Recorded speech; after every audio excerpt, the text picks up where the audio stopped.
Et bonjour à toutes et à tous, bienvenue dans ce nouvel épisode. Le rapport d'enquête préliminaire du vol Voepas 2283 qui s'est écrasé au Brésil le 9 août 2024 a été rendu public par le CENIPA, le bureau d'enquête et d'accidents brésilien. Alors, quels sont les premiers éléments d'enquête ? Boom Supersonic, l'entreprise américaine qui conçoit un avion de ligne supersonique, continue de franchir des étapes majeures avec son démonstrateur technologique, le XB-1. Les vols d'essai numéro 2, 3 et 4 se sont bien déroulés, alors quelles sont les prochaines étapes vers le retour des vols civils supersoniques ? La mise en service du premier Airbus A321 XLR d'Iberia a été décalée. Cet épisode est sponsorisé par Skyzen. Skyzen est une start-up française développant une application de gestion de navigabilité, de maintenance et de stock destinée à l'aéronautique. Leur solution est capable de gérer tout type de machine, du jet au planeur en passant par les hélicoptères et les avions à piston. Sa force vient de sa simplicité d'utilisation permettant une prise en main rapide. Son approche modulaire vous permet d'utiliser uniquement les fonctionnalités dont vous avez besoin et l'intégration entre ces différents modules permet un gain de temps important et une traçabilité maximisée. Skyzen est déjà utilisé dans 8 pays sur environ 500 machines. Pour plus d'informations, rendez-vous sur le site www.skyzen.aero. Je vous souhaite un excellent épisode. Le rapport d'enquête préliminaire du vol Voepas 2283 qui s'est écrasé au Brésil le 9 août 2024 a été rendu public par le CENIPA, le bureau d'enquête et d'accidents brésilien.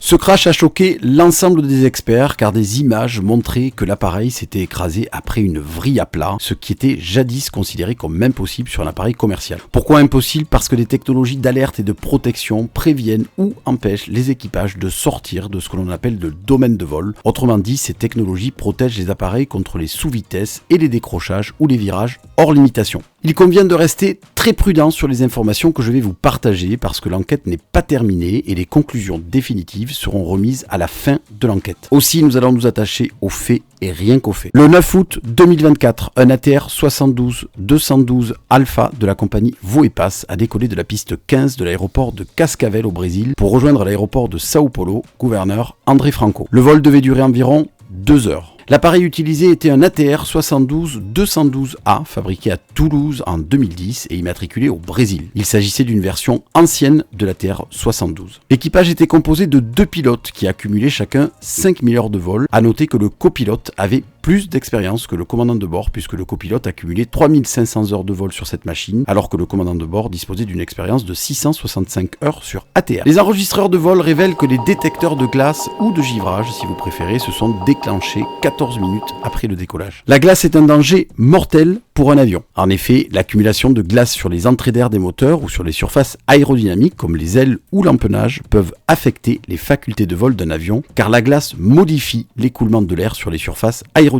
et peuvent affecter la portance de l'appareil. Autrement dit, si on ne fait rien, la portance est affectée et le poids de l'appareil augmente du fait de la glace pouvant provoquer un décrochage et une perte totale de contrôle de l'appareil jusqu'au crash. Côté moteur, la glace peut boucher une partie des entrées d'air et affecter les performances des moteurs et donc leur puissance. Pour contrer ce phénomène classique et naturel, les ingénieurs ont conçu des systèmes de détection, de prévention et de neutralisation de la glace. Généralement, ces systèmes indiquent lorsque de la glace se forme alors que les systèmes curatifs font fondre ou détruisent la glace sur les parties critiques d'un avion que sont les moteurs, les ailes et l'empennage arrière. Généralement, il s'agit d'air chaud prélevé sur les moteurs et injecté directement à l'intérieur des bords d'attaque des ailes, autour des moteurs et dans l'empennage. Mais il y a une petite particularité pour l'ATR, nous le verrons plus tard. Mais revenons au vol Voepas, 14 minutes après le décollage, le système détecte donc de la glace sur les parties critiques de l'appareil. Les pilotes ont donc enclenché les systèmes de protection contre la glace pour éliminer la glace sur la structure. Par la suite, l'équipage signale la présence d'une alerte dégivrage de la cellule, indiquant un dysfonctionnement potentiel des systèmes de dégivrage. Pendant les 15 minutes suivantes, le système d'alerte de givrage se sont déclenchés à 5 reprises, indiquant toujours la présence de glace sur l'appareil. 45 minutes plus tard, soit 1 heure et 15 minutes après le décollage, l'alarme de détection de glace retentit à nouveau à 2 reprises. La dernière alarme a retenti de 16h15 à 16h17. Les pilotes étaient alors occupés à communiquer avec le sol et après 2 minutes d'alarme, le copilote re-enclenche le système de dégivrage, mettant un terme à cette alarme. À 16h18, soit 2 minutes après la précédente alarme, une autre alarme retentit, Cruise Speed Low, indiquant une vitesse trop basse pour l'altitude où se trouvait l'appareil. L'enregistreur de vol indique que la vitesse de l'appareil est alors de 191 nœuds. À 16h19, les systèmes de protection contre la glace ont été désactivés. 20 secondes après, une autre alarme retentit, Degraded Performance dégradée, indiquant au pilote une augmentation de la traînée de l'appareil. En résumé, quelque chose ralentit l'appareil et réduit sa vitesse et ses performances. Malheureusement, cette alarme a retenti alors que les pilotes étaient en train de communiquer avec le contrôleur aérien. Les pilotes ont repris leur briefing comme si rien n'était afin de préparer l'atterrissage et à 16h20, le copilote indique voir beaucoup de glace. 5 secondes plus tard, il re-enclenche le système de dégivrage. L'appareil est alors à une altitude de 17 000 pieds et opère un virage à droite. 57 secondes plus tard, une alarme retentit encore une fois. Cette fois-ci, c'est une alerte de sous-vitesse, Increased Speed, très inquiétante, suivie d'un bruit de vibration de l'avertisseur de décrochage, un système qui indique que l'appareil n'a pas assez de vitesse pour rester en vol. À 16h21 et 9 secondes, le contrôle de l'avion a été perdu et il a pris une attitude de vol anormale jusqu'à ce qu'il entre en collision avec le sol. L'avion a basculé vers la gauche jusqu'à un angle d'inclinaison de 52 degrés, puis vers la droite jusqu'à un angle d'inclinaison de 94 degrés, effectuant un virage à 180 degrés dans le sens des aiguilles d'une montre. Par la suite, le virage a été inversé dans le sens des aiguilles d'une montre, l'avion effectuant 5 rotations complètes en vrille avant de s'écraser au sol. Vous l'avez compris, l'enquête semble s'orienter donc vers la glace. Mais les avions traversent tous les jours des zones de givrage et ils sont protégés contre cela. Alors pourquoi le vol Vo-et-Pass s'est terminé par un crash? Les premiers éléments indiquent qu'un des deux systèmes pneumatiques de cet appareil était inopérant depuis le 5 août 2024. Or, je vous parlais des systèmes de dégivrage, et bien un des systèmes de protection contre le givre fonctionne avec le système pneumatique. Et c'est une information importante parce que sur ATR, deux systèmes sont présents pour éliminer la glace sur l'appareil, un système électrique et un système pneumatique. Les hélices sont dégivrées par des résistances électriques qui chauffent et font fondre la glace. Pour les entrées d'air, les ailes et la partie supérieure de l'empennage, un système pneumatique est installé. Lorsque la glace se forme sur le bord d'attaque de l'aile, des boudins en caoutchouc se gonflent pour casser la glace et libérer l'aile de tout givrage. Pour gonfler ces boudins, de l'air est prélevé et compressé, puis envoyé dans les boudins en caoutchouc grâce au système pneumatique de l'ATR. Bien entendu, il y a deux systèmes pneumatiques. Aussi, il est possible de voler avec un seul, à condition de respecter des restrictions d'utilisation, à savoir ne pas dépasser l'altitude de 17 000 pieds. Mais attention, ce système doit être utilisé de façon bien précise. Si les boudins en caoutchouc sont gonflés trop tôt, avant que la glace ne soit totalement formée, la glace en cours de formation va épouser la forme des boudins lorsque ces derniers se gonflent. C'est-à-dire que la glace ne va pas se briser, mais rester collée au boudin qui se déploie. De ce fait, si elle continue à geler et donc à durcir, la glace qui épouse la forme du boudin en mode gonflé ne pourra être brisée et donc ne pourra quitter la surface de l'aile. C'est donc un système à manier avec précaution et il faut attendre que la glace soit bien formée pour les déployer. Alors attention, l'enquête n'a pas conclu que le système défectueux est à l'origine de ce crash. Mais la question se pose, est-ce que les boudins de dégivrage ont été actionnés au bon moment et de la bonne façon? Est-ce que face à un fort givrage, un seul système pneumatique est en capacité de fournir la puissance nécessaire pour détruire la glace? De plus, les données météo viennent confirmer la présence de forts givrages à l'altitude et à la position de l'appareil. À ce stade, la glace semble être l'hypothèse la plus plausible. Une forte accumulation de glace a pu, et je reste très prudent, s'accumuler sur les parties aérodynamiques et provoquer un décrochage potentiellement dissymétrique, engendrant une vrille que l'équipage n'a pu récupérer. L'enquête devra indiquer si la panne d'un des deux systèmes pneumatiques a eu un impact sur ses facultés à se libérer de la glace. Mais l'enquête devra aussi analyser la réaction des pilotes. Auraient-ils pu sortir de la zone de givrage? Ont-ils pu appliquer toutes les procédures pour contrer ce phénomène? Ont-ils bien analysé la situation en temps et en heure? Étaient-ils trop occupés pour comprendre la gravité de ce qui se passait? L'enquête doit encore éclairer ces points afin que ce drame puisse être compris et contribuer encore une fois à la sécurité des vols.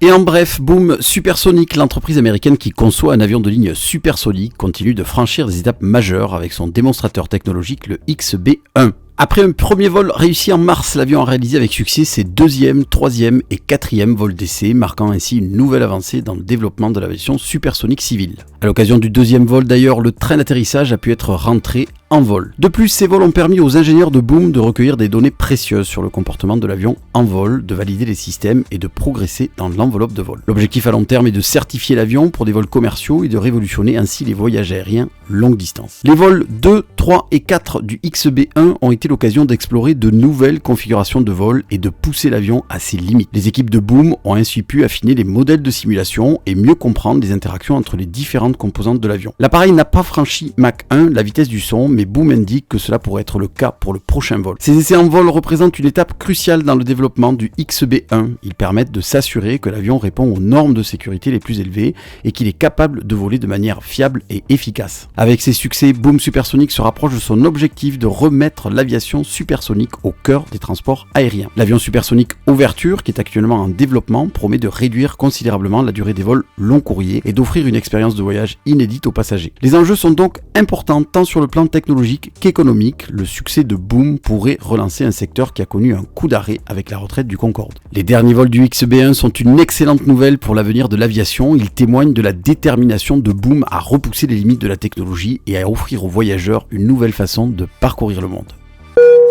Et nous en avions parlé dans un précédent épisode dont je vous mets le lien à l'écran, mais la mise en service du tout premier Airbus A321 XLR pour la compagnie Iberia a été décalée. La compagnie espagnole a indiqué que la livraison était prévue pour la seconde quinzaine d'octobre. Dommage, Airbus a raté de plusieurs semaines l'objectif de livraison de son très attendu avion monocouloir apte à concurrencer des avions long courriers à des prix très compétitifs. En juillet dernier, Airbus et Iberia avaient annoncé la livraison et la mise en service de l'Airbus A321 XLR. Les deux premiers exemplaires doivent réaliser leur premier vol en service vers Boston et Washington. Pour la petite histoire, l'Airbus A321 XLR devait être au départ lancé par la compagnie irlandaise Aer Lingus, mais la maison mère IAG avait changé d'avis au profit d'Iberia suite à des négociations compliquées avec les pilotes irlandais. Le groupe IAG s'est engagé sur 28 avions XLR, dont 6 pour Aer Lingus, 8 pour Iberia, plus 14 options. Concernant la filiale irlandaise, les Airbus A321 XLR d'Aer Lingus doivent être équipés de 2 classes, dont une classe économique et une classe affaires comprenant des sièges inclinables. Aer Lingus devrait utiliser son Airbus A321 XLR pour des vols sans escale vers Minneapolis, Saint-Paul, tandis que d'autres destinations potentielles mises en avant par IAG incluent Chicago, Atlanta, Nashville, Cincinnati et Saint-Louis. Nous attendons donc avec impatience la mise en service de cet appareil qui va probablement bouleverser les vols long courriers.